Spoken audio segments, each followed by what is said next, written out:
exactly 8:57 a.m. We are joined by Sifiso Nyathi, ASA Secretary, and we're looking at the issue regarding the truck burnings in KZN, Van Riebeeck to be specific.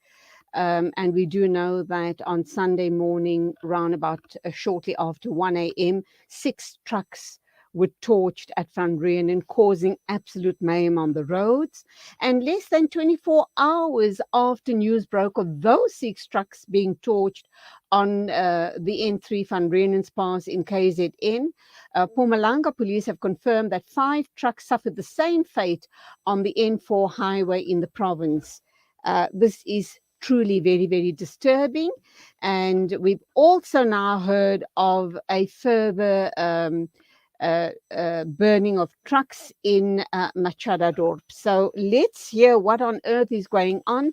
This brings to me visions of obviously the uprisings in July 2 years ago. Please God, let's not go back to that mayhem.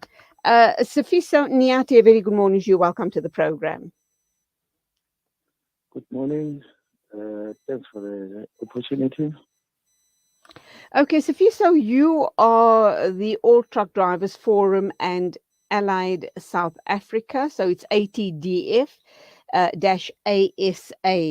The police minister has suggested that the issue around the truck burnings really has to do with the truck drivers organization.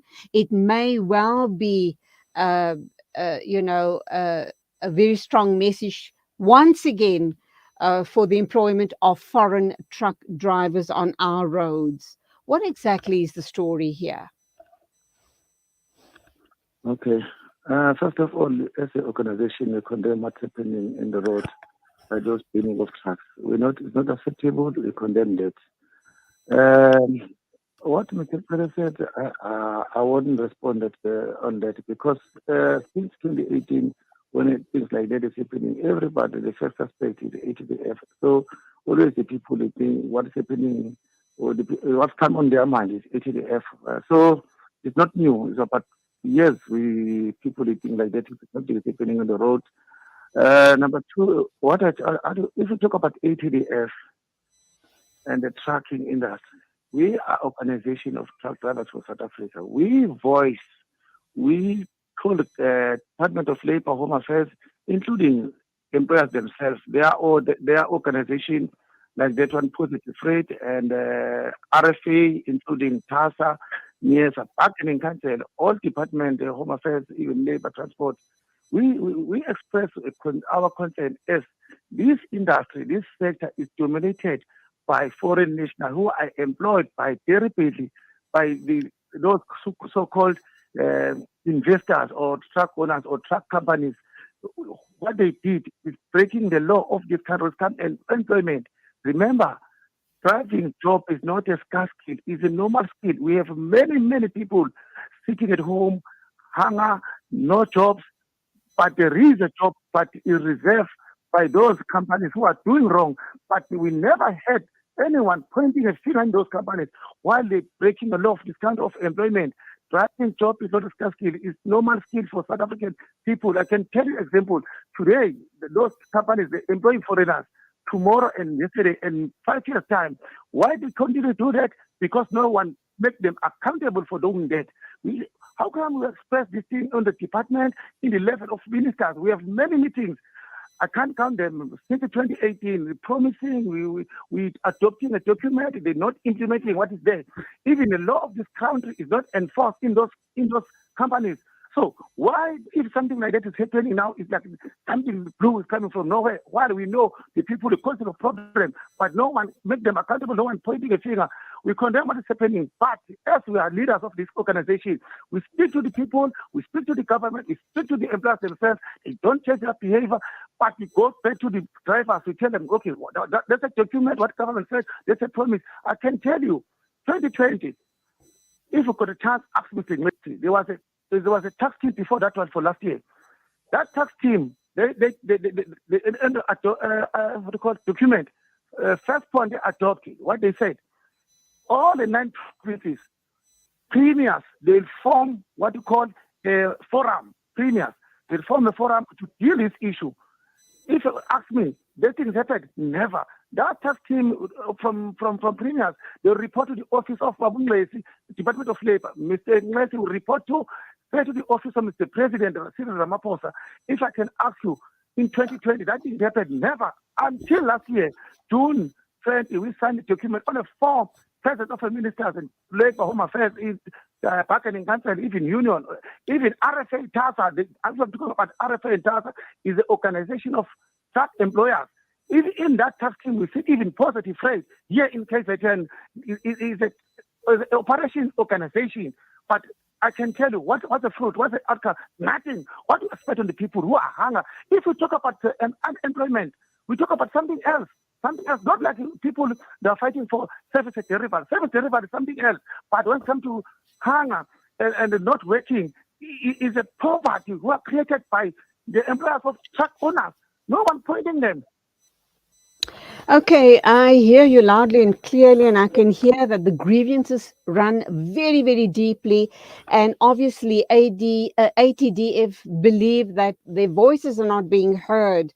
But do you believe that this is the right way to go about expressing grievance by, burning trucks on the road and creating more mayhem, more joblessness, more issues around the cost of food rising?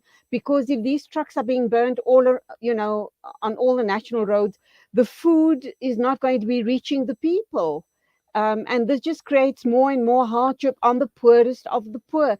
Is this the right action to be taken? Is there nothing else that can be done?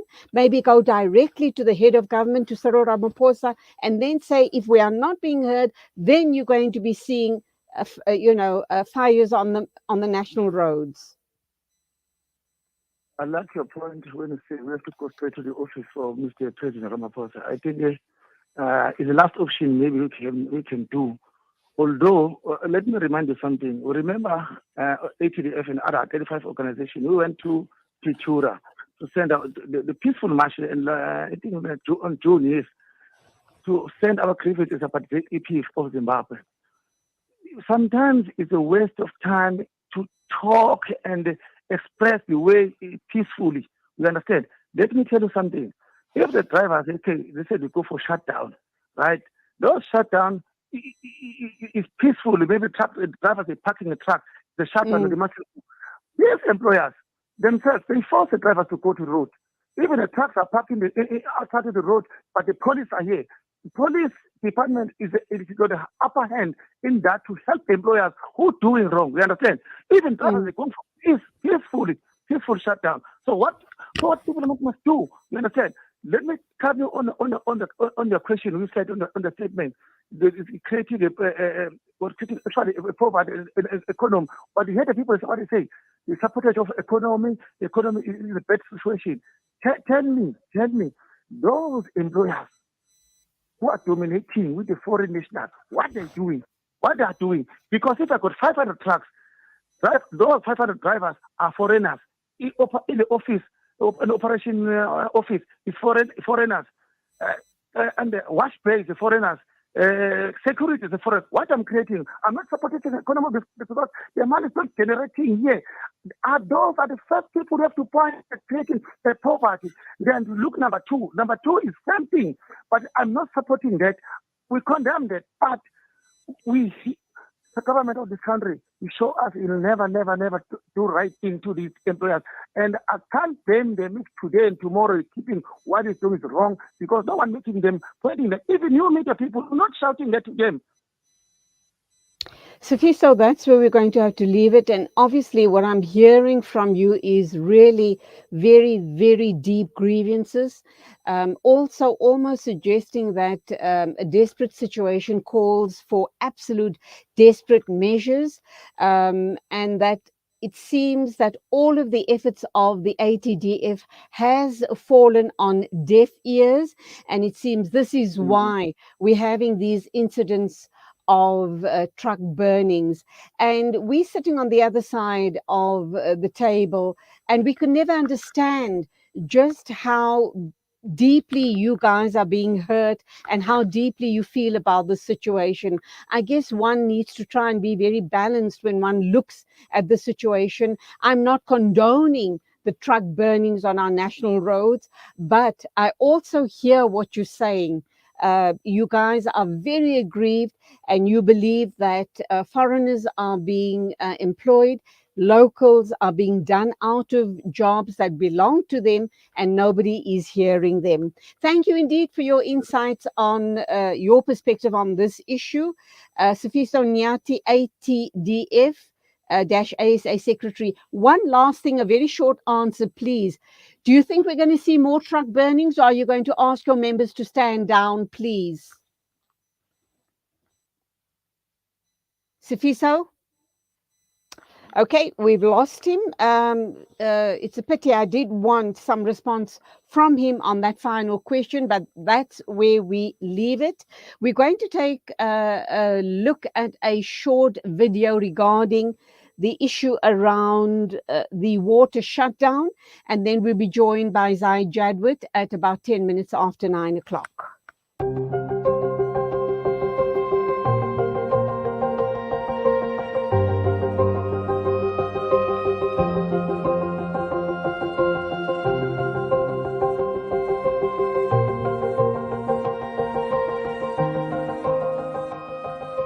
Johannesburg Water has announced that its water outage, which will affect areas such as Roodepoort, Randburg, Soweto, Southdale, Innerdale and Johannesburg Central, has been extended and will now commence on Tuesday the 11th of July until Friday the 14th of July. According to Johannesburg Water, the closure is part of an effort to maintain the capacity of the affected infrastructure. The utility said the shutdown will allow bulk water supplier Rand Water to install isolation valves at its Aikenhof pumping station and upgrade the system.